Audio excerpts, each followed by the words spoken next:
পেঁয়াজ আর টমেটো আমি তেলের মধ্যে ভালো করে ভাজবো। জিরা, হলুদ, লবণ, লাল মরিচ দিয়ে দিব ভাজা ভাজা মশলার উপরে দিয়ে এখন চামচ চামচ নাড়বো, তেল মিশাবো।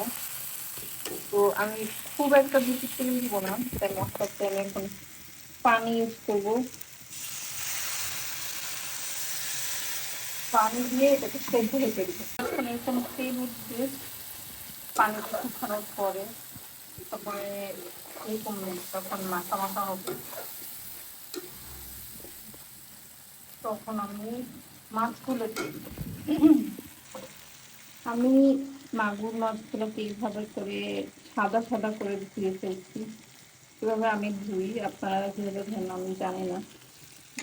আমার কাছে উপরে কালো যে জিনিসটা ওটা ভালো লাগে না, ছিলি নেই, আমি তারের জালি দিয়ে ঘষে ঘষে করে ফেলছি।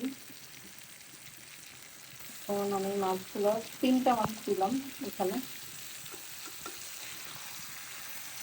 এটাকে আমি এখন মশলা দিয়ে ভালো করে ভুনবো।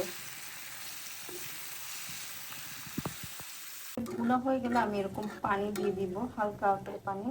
এটা যখন শুকিয়ে তেল তেল বের হবে তখন আমি নামিয়ে নিব। আমার কাছে ধনিয়া পাতা নাই, আপনারা চাইলে ধনিয়া পাতা ইউজ করতে পারেন। এই মাছটা